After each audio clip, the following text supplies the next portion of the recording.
Ladies and gentlemen, please welcome Stephen Johnson.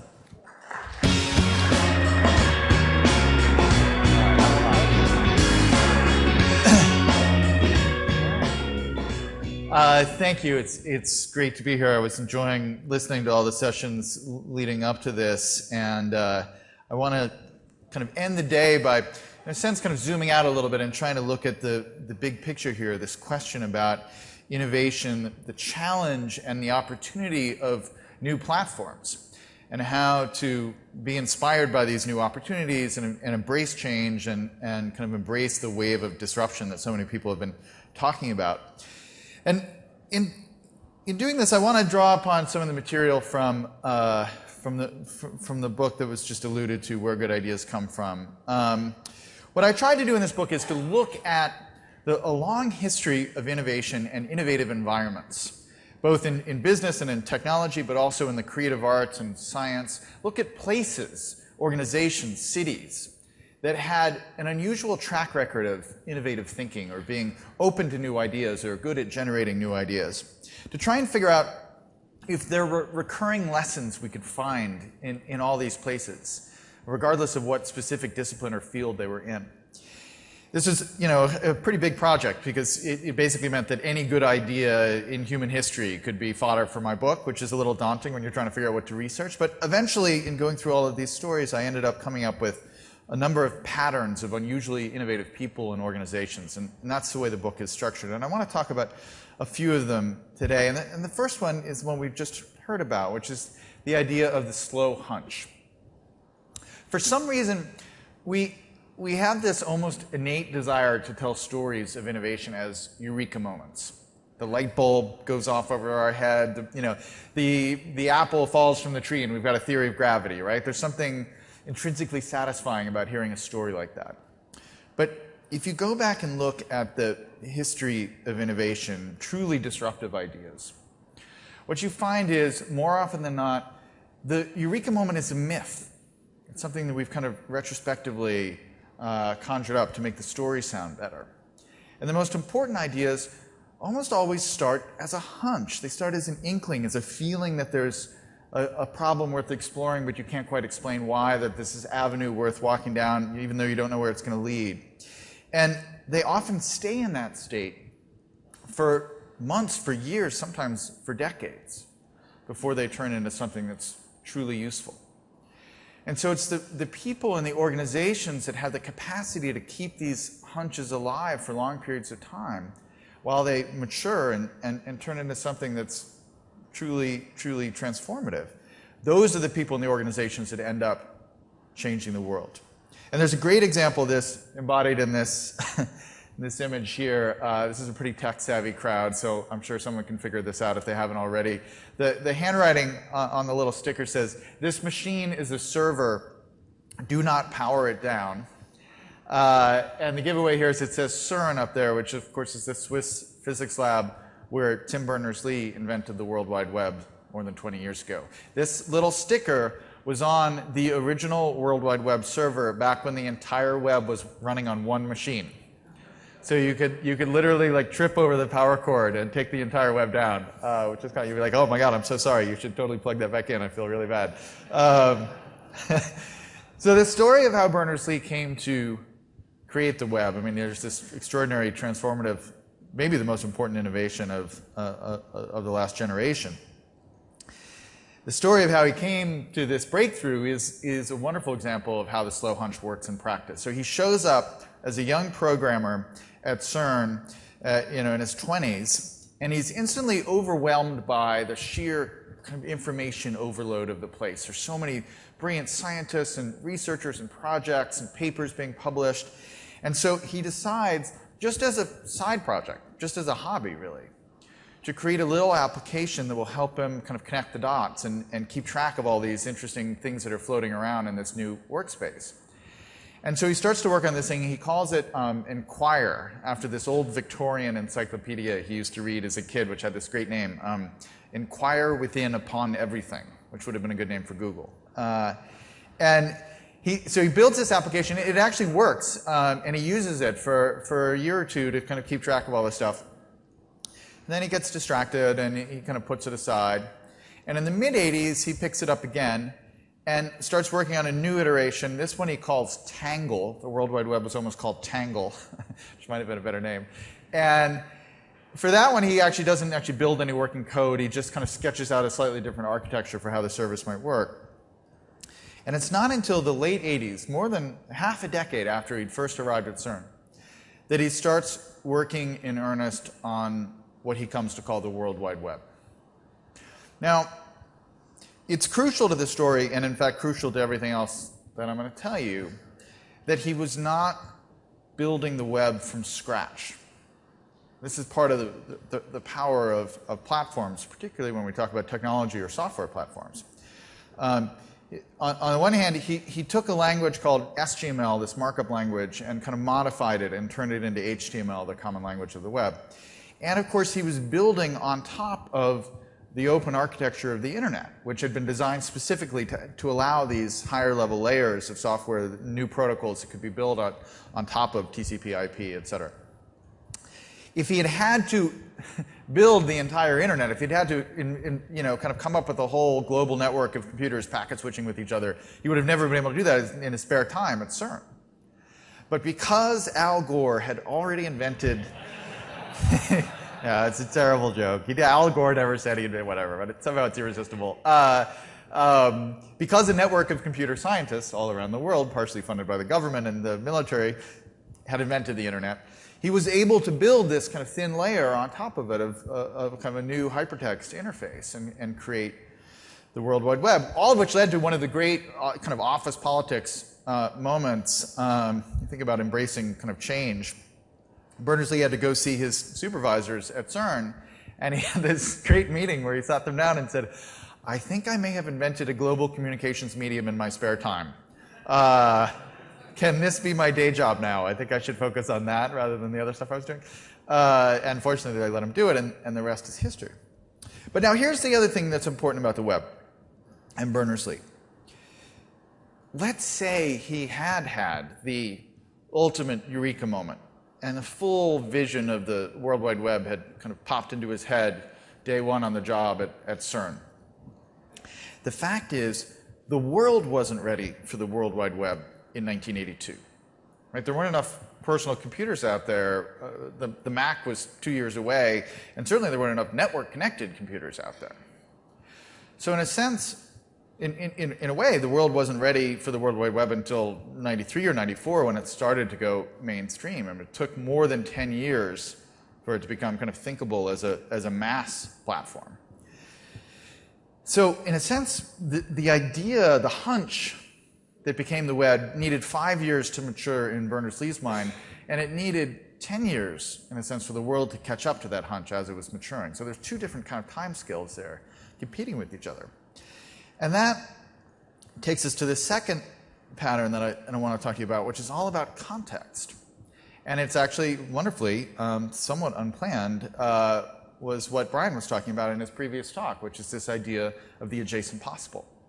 Actually, he was talking about it in a business context. The origins of the phrase go back to the wonderful scientist, kind of biologist, evolutionary theorist named Stuart Kauffman, who was making the point that in any system that is changing and evolving over time, whether we're talking about biology or business or technology or science, in any system that is changing over time, at any moment in that evolution, if you kind of stop the process and look at it for a second, there's a finite set of ways that the system can transform itself, and a much larger set of ways that the system can't be transformed. And the ways that it can transform itself at that particular moment define the adjacent possible at that moment in time. So easiest way to imagine this is a game of chess, right? You're playing a game of chess and play half of the game and then pause the game, look down at the board. There's a finite set of moves that you can make with the pieces given the rules of chess, right? And then there's a much larger set of moves that you can't make given the rules of chess. The set of moves that you can make are the adjacent possible at that particular moment. So if you think about it in terms of biology, if you go back to the primordial soup and there's a bunch of molecules bouncing off each other, there's no way those molecules are going to spontaneously form a chimpanzee or even a mosquito. There are too many kind of building blocks that have to come along before you can think about an organism that's that complex. By the same token, if you think about it in terms of technology, however smart you are, however many eureka moments you might have, there is no way to invent a microwave oven in 1650. Right? It's just not a thinkable thought at that particular moment in time. It's not part of the adjacent possible. So when we think about innovation, we think about opportunities. When we think about, kind of pushing in new directions, we have to think about that surrounding context, which is as much about openings as it is about limitations, right? This is the thing I can't do yet. And there's a wonderful story, one of my favorite stories actually in the book, that captures the power of thinking through the kind of the lens of the adjacent possible. It involves this. This is a neonatal incubator, one of the great kind of average lifespan extending technologies of the last 100 years. But done more to reduce infant mortality rates than any other technology of the last century, invented at the end of the 19th century by a French doctor. It's had a huge impact. But as all of you know, while we've made tremendous progress with infant mortality rates in countries like the United States, in the developing world, we continue to have chronically high levels, although they've gone down a lot in recent years, which is a great success story, hopefully with more to come. Now, the traditional way you try and deal with this in a developing world context is you take some fancy $100,000 neonatal incubator, and as a work of, kind of aid, you send it off to a mid-sized sub-Saharan African town. You set it up in a clinic. You teach people how to use it. And it's a wonderful thing. Within, almost instantly, you see these prematurely born babies are brought in, put in this neonatal incubator, and they're kept warm, and they survive where they would have died. And you see locally this reduction in infant mortality rates, and it's a great success. But then a year passes or 2 years pass, and something happens. A fuse blows, some part fails, something goes wrong. And because in the context of this particular place, this sub-Saharan African town, there isn't a ready supply of spare parts to fix the neonatal incubator, nor is there on-the-ground expertise in how to fix this advanced piece of technology. And so what happens is it gets pushed off into a corner and starts gathering cobwebs, and it never gets turned on again. This is a problem with high-tech aid in general. It's not just neonatal incubators. So a few years ago, this wonderful kind of loose network of tinkers and engineers kind of associated with MIT called Design That Matters decided to try and tackle this problem precisely through the lens of the adjacent possible. They said, we're designing technology for a specific context. Let's go and study that context and see what is available in that environment. What are the openings in that space? And so they went and they did almost kind of anthropological studies of the kinds of towns that they would be building this neonatal incubator for. And they looked, they went to a bunch of these towns in Africa, and they were like, okay, you look around and you don't see a lot of microwaves and you don't see a lot of DVRs and so on. But what you do see is a working Toyota 4Runner on every corner. So the technology and the knowledge and the expertise of keeping automobiles in circulation had become part of the adjacent possible of that particular context. And so they went back and they said, well, what would happen if we tried to make a neonatal incubator entirely out of automobile parts? And that, in fact, is what you see right there. It's a NeoNurture device. It won Time Magazine's Innovation of the Year award a couple years ago. On the outside, it looks like a sleek neonatal incubator, and on the inside, it is a Toyota. It circulates the air using the fans. It generates all the heat from the headlamps. It uses the door chimes for an alarm, and the whole thing will run off a car battery. So if you can fix a Toyota, you can fix this neonatal incubator. And what I love about this device is that it's not just a great idea, it's a great metaphor for our ideas. When we think about how to be more creative, how to be more innovative, how to embrace change, how to come up with transformative products or services or opportunities inside or ways of organizing our companies, our ideas, we like to think of them as, the state-of-the-art $100,000 neonatal incubator right off the shelf. But in fact, they more often look like this. They're cobbled together from whatever spare parts we have around. They're built out of these lower-level building blocks. Almost no great idea comes into being completely on its own. all ideas fundamentally are networks of other ideas. Right? We borrow from this, and we remix and remake these things into something original and disruptive. So if you think about innovation that way, if it's not about going and isolating yourself and trying to have the big thought, but rather to, in a sense, get more spare parts on the table, more building blocks. So then the question becomes, what kinds of environments encourage that kind of thinking?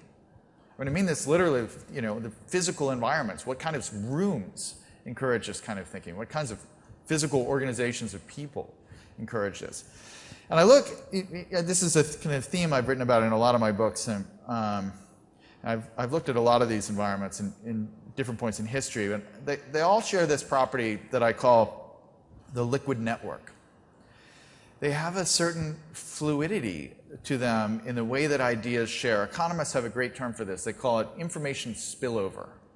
They're environments where ideas just naturally kind of spill from mind to mind. Dense urban centers have a great history of information spillover.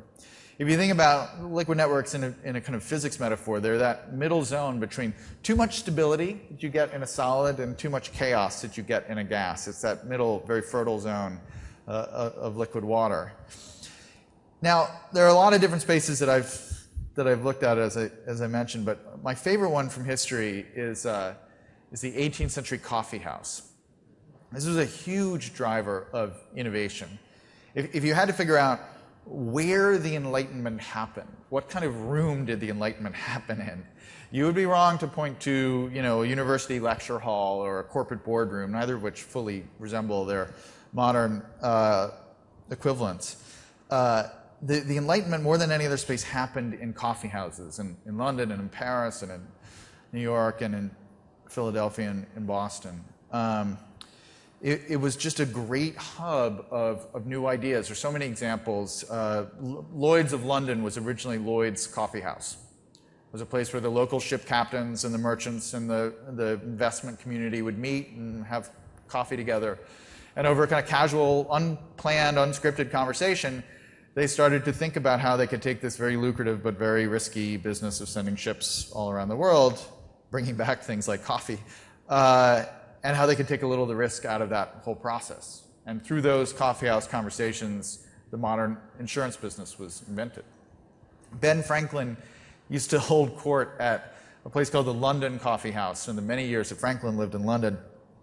And he had this group, he called them the Club of Honest Whigs, the political Whigs with an H. And they would get together every 2 weeks, and they would have these long, over-caffeinated sessions where they would talk about chemistry and electricity and religion and the American political situation and so on and so on. And there was just an extraordinary number of breakthrough ideas and collaborations in a huge number of fields that came out of that group. I actually went back, when I was in London researching this, I went back to try and find exactly where the London Coffee House was. It was right by St. Paul's Cathedral. Partially to see if there was a plaque commemorating it, because you've been to London, there's a plaque on every other building, and this was really an historic space, played a huge role in the Enlightenment and Franklin's history in London and so on. And I tracked down where it was, and there's no record of it at all. However, there is, I swear to God, a Starbucks exactly where it was. So they have no idea. They're like holding the torch for this historic coffee house, but. Statistically, there's likely to be a coffee house, basically a Starbucks at every address, I suppose. But so the question is, what was it about the coffee house that made it so powerful? Why was this such a driver of new ideas and change and innovation in that society? There's two answers. One is somewhat off topic, but it's worth sharing. And that first answer is the simple fact that they were drinking coffee. Because until coffee and tea became affordable enough for a mass audience to consume, which is about 1710, 1720, up until that point in Europe and in Britain, the daytime kind of default beverage was alcohol. People would wake up in the morning and they would have beer for breakfast and beer through the morning, a couple of beers at work in the morning. They'd have some wine with lunch, and then there was these huge gin epidemics in the 1600s. And so historians don't talk about this enough, but people were just drunk all day long. That was the reality of life. And Then all of a sudden coffee and tea come over, and literally there's this transformation over the course of basically a generation where an entire population goes from drinking depressants all day long to drinking stimulants all day long. And so it's no accident that there's this incredible flowering of intellectual and industrial activity that happens. They're changing bloodstreams of Europeans thanks to the introduction of these new drugs, basically. So it sounds like a joke, but there's a lot of serious scholarship to back that up. But the second point that is important to what I wanted to share with you today is the fact that this was a multidisciplinary space. It was, in our language, it was not defined by a single silo, right? It was not a single, corporate division or a single university department. It was by definition a hub where people with lots of different interests kind of collided with each other. And you think about those conversations that Franklin had, it was precisely because they were talking chemistry and politics and religion that the ideas started to spark. It was that kind of collision between different interests that made it such a generative space. And that is something that has become increasingly important as a society. We've grown increasingly specialized. We're very good at focusing and zeroing in on a particular topic or field. And despite all the amazing tools that we have for connection, we don't do nearly the job we should at making connections to other disciplines and other fields and other professions. And that takes us to the next kind of value here, which is a slightly different take on the importance of diversity. This is not the political argument for diversity. This is not the multicultural argument for diversity. It's not the social tolerance argument for diversity. It's a slightly different argument. It's a complementary one, I think, which is to say, if we surround ourselves with people who are different from us, who have different interests and passions, we will, on some level, be smarter. It's not just that we'll be more tolerant as a society, but we will come up with more original ideas. So there was a really interesting study about 10 years ago by a Stanford Business School professor named Martin Roif. And he was interested in the social networks of unusually innovative people. And unfortunately for Roif, he did this study right before the kind of rise of Facebook and Twitter. And so he had to do all this research kind of by hand that would have been very easy to do now, that social media is everywhere and everybody's connected to everybody else. But what he did was he interviewed two different groups of people. One group were people who had been consistently innovative in their work, whether they were creative artists, whether they were innovators in startups or in large companies. And then he had a second group that he also interviewed, which were people, to put it gently, who had been a little bit less innovative in their lives, which is, if they call you to ask you to be part of the experiment on that side, you should. You seem very dull. Could I ask you about your friends? Just hang up the phone. It's not gonna end well. So what he did was he interviewed all these people, and he built these kind of really interesting social network maps that showed who they were friends with.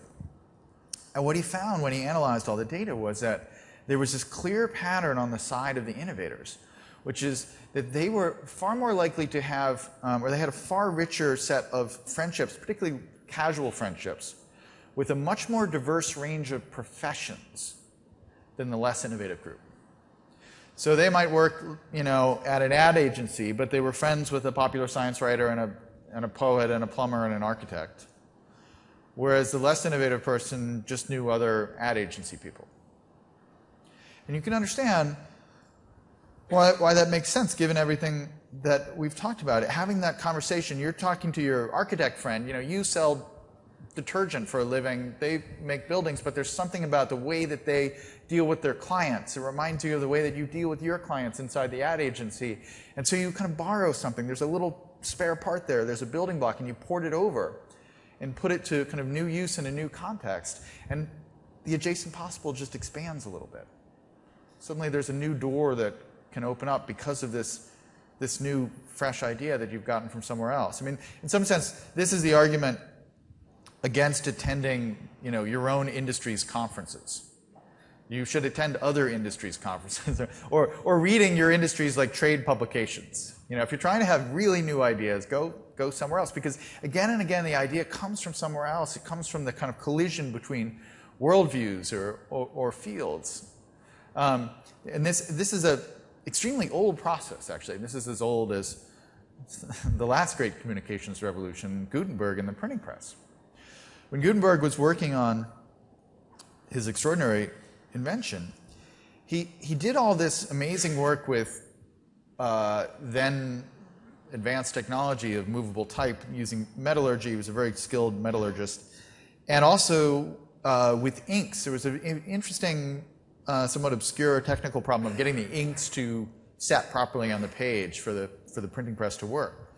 But while he'd mastered all of that stuff, for a long time he didn't have a pressing mechanism, which if you're trying to invent a printing press is apparently important. And so he was kind of stuck and didn't really know how to solve that part of the problem. And so it turned out that it was grape harvesting season in Rhineland, Germany, and so he decided to take a break and go up into the hills and drink some wine because coffee hadn't come yet, and so that was his only choice. And so he goes up there, and he's sitting there, you know, tossing back a Riesling, or I don't know what he's drinking. He's drinking something, and he looks over and he sees this ancient piece of technology, the screw press, which had been used by vintners for literally thousands of years to press grapes. And he looks at this thing and he's like, nah, that's what I need. And so he takes this 2,000-year-old technology, attaches it to his new state-of-the-art technology. And he basically takes a machine that was designed to press grapes and turns it into a machine for printing Bibles. We see this, you know, again and again in the history of technology, where a machine designed for one thing turns out to be surprisingly good at all these other things.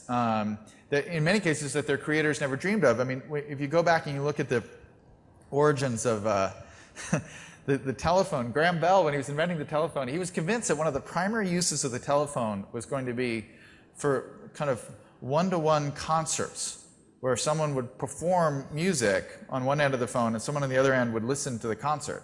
And they were like, the cellist would be there, and they were like, oh, it's lovely performance. He's like, it's going to be great. This thing's going to be huge. And he kind of released it in the world, and everybody's like, could I just talk to the person on the other end? I really would like, the cello doesn't sound very good, but I'd like to have a conversation. Tim Berners-Lee, I mean, he was inventing basically an academic system for, you know, citing and linking between scholarly publications. That was primarily what he was kind of after. He had no idea he was inventing the greatest mechanism in the history of mankind to let your 10,000 friends know what you had for breakfast. Like, that was not his plan. But because he built this, you know, open platform, people pushed it in all these different directions. So it's that kind of surprising movement, you know, to new places, that expansion of the adjacent possible that comes when different professions, different disciplines, different worldviews collide. And there's a great story. I mean, we could talk about Apple Computer and Apple, I guess this is now called, all day as a model of innovation. There's a great story, talk about commerce, in the history of the Apple stores, the retail stores. You know, it's funny looking back on this, but when Apple first announced that it was going to be launching these retail stores in malls and, you know, streets, neighborhoods all around the country and eventually the world, there were a lot of articles written saying, this is ridiculous, Apple doesn't know anything about retail, this is going to be a total flop. And the normal way you would do this, if you're kind of a traditional company, is you think, okay, we're selling consumer electronics, we're selling Macs and iPods at this point. They didn't have the iPhone. So we're basically going to become a consumer electronics store, so we better go and study the competition. I mean, this is like Brian's point about Jeff Bezos saying, don't talk to me about Best Buy. The traditional way you would do this, if you're starting a consumer electronics retail franchise, is you'd say, hey, let's go study Best Buy, or let's go study Radio Shack, or something like that. Right there, Shack is in the title. Something is wrong. You can tell they didn't call it the Apple Shack for a reason. But Apple, being Apple, they want to innovate. They want to reinvent the experience. And so they said, you know, we don't want to just study our competitors. We don't want to stay within the field that we're talking about. We want to go do something totally different. And so they said, we want to create an environment that the customer just loves it so much that they come back and hang out even if they don't want to buy anything. And they can spend some time in the store and have a great time even if they don't buy anything. They just love it. And so they said, what's another environment that people feel that way about? And they said, what about like high-end hotels? like a five-star hotel. People love five-star hotels. What is it about that experience that people love? And so they actually went to the trouble of sending a bunch of their employees to take the Ritz-Carlton training program to learn like what the magic was, basically, and see if they could kind of borrow that idea from hotels and port it over into selling computers and music players. And the guys came back from this Ritz-Carlton training program and they said, you know what people love? They love the concierge. Concierge in a really good hotel is like this magic person who you go to them and you're like, whatever you want, they will provide. I want to take a hot air balloon over Chicago right now. And they're like, sure, great, I'm on it. I'll be right back. So they said, what would be the equivalent of a five-star hotel concierge in a consumer electronics store? And that became the Genius Bar. Right? The Genius Bar is this kind of port from the hotel space brought over into a consumer electronics space and kind of tweaked a little bit. And we now know, the history of this. The Genius Bar is so popular that you have to schedule, an appointment 3 weeks in advance. And these are now the most profitable retail environments by square foot on the planet. So again, it's that kind of movement to some other space, some other field that unlocks a new door in the adjacent possible.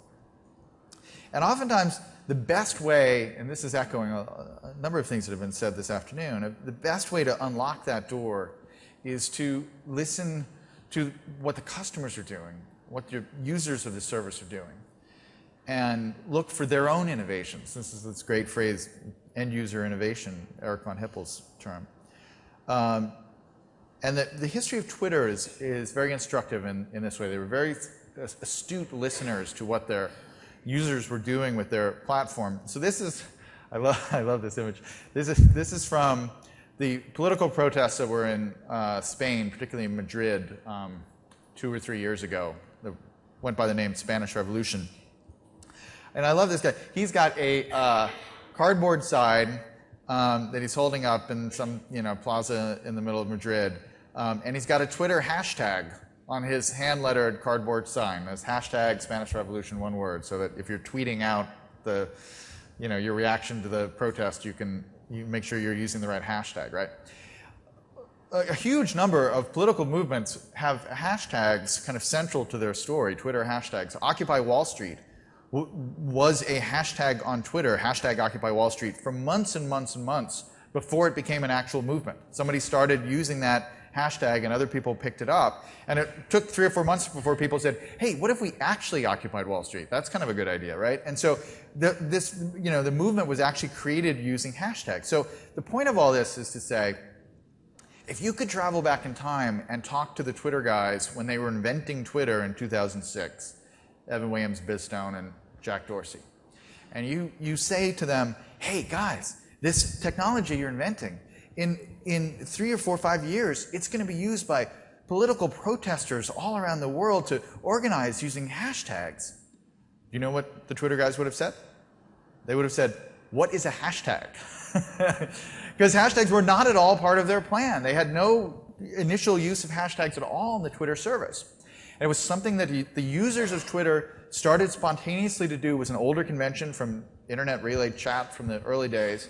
And Twitter users started saying, it's really nice, when we're all chatting about the same thing, to use a hashtag so that we can kind of coordinate and see all of our tweets. And then somebody formally wrote a blog post and said, Twitter, you should adopt the hashtag as part of your service. And inside Twitter headquarters, the guys were like, that's way too nerdy. No one will ever do that. We're not going to do that. But people kept doing it. And so eventually Twitter was like, well, this is a fantastic feature. And so they integrated it into Twitter. It's now an essential part. When you go to any Twitter client, you see the hashtags along the left-hand side. It may actually, and it'll be interesting when they go public to hear more about this, it may actually be, in some ways, the single most important feature for their business model, because they can sell kind of big dollar live advertisements off of things like hashtag Olympics or hashtag presidential debate and so on. So here you have this feature that becomes essential to the service that came entirely from the users of the service. And they were smart enough with this platform to look at what was going on and to see these interesting new twists and tweaks that people were adding to the service. It was as if their entire user base was a giant R&D lab that they didn't have to pay a cent for. All this innovation was coming from people who were out there using it. And that's a great model for expanding the adjacent possible, listening, not just listening to what the customer is asking for, but actually watching what they're doing with the product and seeing how they're trying to push it in new directions. So when you take all of these things together, when you give yourself and the people around you the time you need to let your ideas develop and the slow hunch, when you create these liquid networks that enable those hunches to kind of connect and recombine, when you create these diverse spaces, when you create these platforms that expand the adjacent possible, those are the kind of spaces that truly encourage innovation. In some cases, it's about technology. In some cases, it's about the physical layout of an office or a workspace. In some cases, it's about just your own kind of patterns and the way that you keep track of your own ideas. But put together, they create these platforms of innovation that are really powerful. And I'll leave you with just one final story that brings all of these themes together, and it's the kind of the root of a technology that's come up a bunch of times already today. It's a story that starts October 4th, 1957, which is the day that the Soviets launched Sputnik, first man-made satellite to orbit the planet. And Sputnik launched on a Friday, and news of it broke over the weekend in the US. And our story actually really starts on the Monday after at a place called the Applied Physics Lab in Laurel, Maryland, associated with Johns Hopkins, did a lot of work for the military, filled with all these brilliant people, a bit like CERN, where we started with Tim Berners-Lee. And as you can imagine, in that kind of environment at the APL, the news of Sputnik's launch this was the biggest thing that had happened really since Hiroshima. And so everybody's kind of buzzing about it, trying to figure out, how did they do it? What does it mean? Did it actually even really happen? And so on. Was it a hoax? And in the kind of liquid network of the APL, the cafeteria, everybody's hanging out at lunch, and there are these two kids there, these two 25-year-old grad students, PhD students, named Geyer and Weifenbach. And they start talking to their kind of older colleagues, and one of them says, "Hey, has anybody tried to listen for this thing? It's got to be sending some kind of signal. We should be able to pick it up. I mean, this is historic. It would be kind of cool to be able to hear whatever this thing is beaming back to Earth." And their older colleagues are like, "Yeah, it's a good idea, kid. You should do that." And it turns out that Weifenbach is an expert with microwave reception, and so he's got a little antenna set up, an amplifier in his kind of workspace. And so after lunch, they go back and they set up this system to try and see if they can detect some kind of signal from this satellite. And it turns out the Soviets have set up Sputnik to broadcast a very distinct signal at 20 megahertz so that anybody can hear it really clearly. And so within an hour or two, they've picked up this sound. It's kind of these little blips, blip, blip, blip, blip. And it's just almost sounds like distortion, but to them it's like the most beautiful music they've ever heard. They're actually like getting this, satellite signal. And so other people kind of come by and they listen to it, put on the headphones or whatever, and they're like, "Oh, that's amazing, that's so cool." No point to this whatsoever. It's just a hunch. It's just like, it would be cool if we could do that. I don't know why, but let's try it. So then they think, this is history, so we should record this. So they go and they get this big bulky reel-to-reel tape deck, which was then state-of-the-art, and they start recording all the little blips that they're picking up from the satellite and putting little timestamps when they pick each one up. And then they start noticing that there's slight variations in frequency between them. And they start thinking, we could start using we could use the Doppler effect here to calculate how fast the satellite is actually moving. And so they do some math on that, and they get some advice. And they figure that out. And then a couple of days later, they think, we could look at the slope of the changes between those frequency readings, and we could probably figure out the points at which the satellite is closest to our antenna and the points at which it's furthest from our antenna. And for that, they actually have to get some time on the giant room-sized UNIVAC computer that they've just gotten at the APL, and more advice from their colleagues. But by the end of this kind of 2-week process, they have come up with a way, just from these little blips, to figure out the exact location of the satellite in orbit around the Earth. Again, no point. Just a hunch, just a cool hack. But word of this leaks out through the APL, and they get called into the supervisor's office, this guy, Frank McClure.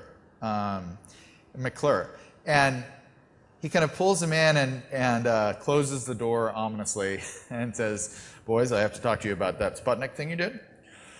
You guys figured out an unknown location of an object in space from a known location on the ground.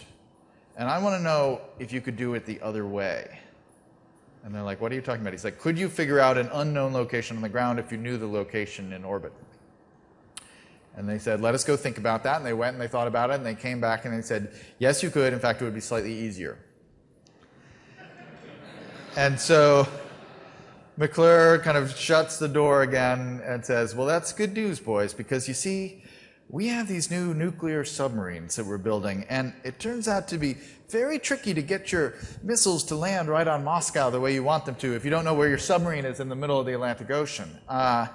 And so what we're thinking is we're going to build these new, some version of our own kind of Sputniks, and we're going to put them up there, and we're going to use your technology, your technique here to figure out the exact locations of our submarines and other items of war.